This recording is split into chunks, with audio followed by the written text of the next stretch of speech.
Hello students, मैं cell वंदना सुखाड़िया। आज हम बीएससी पार्ट 3 के में सोप्स के बारे में स्टडी करेंगे। सोप्स के बारे में जानने से पहले हम पता करेंगे कि सोप होता क्या है। Soap is a substance called a surfactant. Soap को हम सर्फेक्टेंट भी कहते हैं। इसका यूज़ हम करते हैं वॉशिंग, क्लीनिंग और कुछ अलग अलग एप्लीकेशंस में।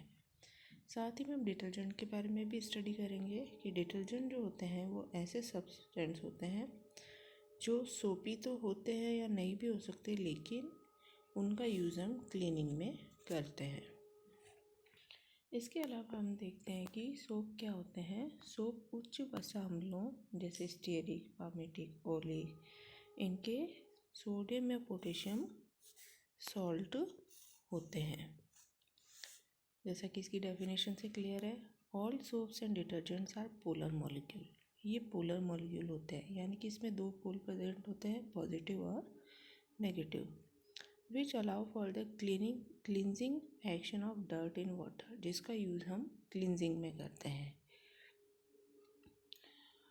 One and consist of large non polar hydrocarbon. इनमें से एक एंड जो होता है वह नॉन पोलर हाइड्रोकार्बन का होता है, यानी अध्रुवीय होता है, जिसको हम अध्रुवीय है और नॉन पोलर है तो ये हाइड्रोफोबिक होगा, यानी जल से विरोध करेगा, जल में इसका घुलनशील नहीं होगा और वाटर को रिपेल करेगा। But attract oil and dirt, लेकिन डर्ट और ऑयल को अट्रैक्ट करेगा। जैसे कि जो नॉन पोलर है वो अगर हम सोप को किसी भी डर्ट वाले पार्ट पे डालते हैं तो उसका नॉन पोलर जो हाइड्रोकार्बन वाला एंड है वो डर्ट पार्टिकल को कैप्चर कर लेगा। The other and is highly polar, और दूसरा एंड जो होता है वो इसका पोलर होता है, जो हाइड्रोफिलिक होता है और वाटर सॉल्युबल होता है, और वो किसको अट्रैक्ट करेगा? वाटर को, लेकिन ऑयल और डर्ट को अट्रैक्ट नहीं करेगा। और कुछ संतृप्त वसा अम्ल तथा सोडियम लवणों को हार्ड सोप कहा जाता है, जबकि असंतृप्त वसा अम्ल को पोटेशियम सॉल्ट को हम सॉफ्ट सोप कहते हैं। आता है प्रिपरेशन ऑफ सोप। सोप बनाने के लिए क्या किया जाता है? तेल अथवा वसा का क्षारीय जल अपघटन कराया जाता है। जैसे तेल और वसा लंबी श्रृंखला होते हैं, इनको ये ग्लिसरॉल के ट्राइएस्टर होते हैं और इनका सैपोनिफिकेशन कराया जाता है, जो कि हम पिछली क्लास में देख चुके हैं। इसके लिए क्या करते हैं? तेल और वसा की सोडियम हाइड्रोक्साइड सॉल्यूशन के साथ क्रिया करवाई जाती है, जिसे लई कहते हैं। जैसा कि इसमें लिखा है, one of the organic chemical reaction known as ancient man was preparation of soap through a reaction called saponification.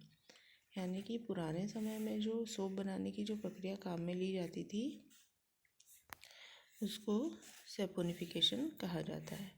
Natural soap जो होते हैं वो सोडियम और पोटेशियम के सॉल्ट होते हैं, किसके? फैटी एसिड के, जिनको made by boiling lard and other animal fat. किसी भी फैट को आप सोडियम पोटेशियम सॉल्ट में कन्वर्ट करते हैं, जिसको हम लाई या पोटाश कहते हैं। Hydrolysis of fat and oil occur yielding grease, मतलब इस फैट का जब अगर हम हाइड्रोलिसिस करते हैं तो हमको क्या मिलता है? ग्लिसरॉल और क्रूड सोप। वो फाइन सोप नहीं होती है, क्रूड होती है। General properties of soap. Soap की कुछ जनरल प्रॉपर्टीज है कि soap are made from fat and alkali by specification method, कि सोप को हम कुछ स्पेसिफिक मेथड से बनाते हैं। देर आर चीप, वे बहुत सस्ते भी पड़ते हैं। There are not suitable for delicate clothes, लेकिन सोप जो होते हैं कोमल कपड़े जो होते हैं उनके लिए यूज़ में नहीं ला सकते, क्योंकि ये उनको नुकसान पहुंचा सकते हैं, क्योंकि ये उनके सोडियम सॉल्ट होते हैं, sodium potassium. They are clean better in hot water. ये आपके हॉट वाटर में बेटर तरीके से क्लीनिंग करते हैं। They don't produce leather. ये लेदर का प्रोड्यूस नहीं करते अगर हम उसको हार्ड वाटर में भी यूज़ करें। And are not able to clean the cloth. और उस स्थिति में ये कपड़ों को साफ नहीं कर सकते। Lots of water is needed to remove soap from cloth. Cloth से सोप रिमूव करने के लिए खूब सारे वाटर की आवश्यकता होती है। अब इसमें हम देखते हैं सोप्स के टाइप। सोप को कुछ स्पेशल टाइप्स में डिवाइड किया गया है। सबसे पहले हम floating clothes, transparent clothes, medicinal clothes, now soaps and shaving soaps.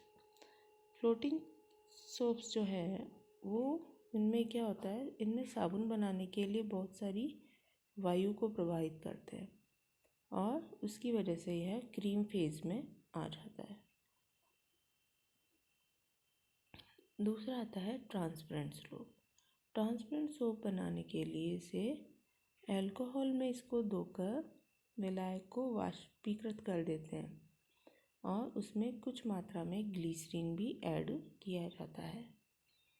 Medicinal soap में कुछ सोप में कार्बोलिक एसिड और नीम जैसे औषधि युक्त पदार्थ मिले होते हैं जिनका यूज़ हम मेडिसिन के रूप में भी कर सकते हैं।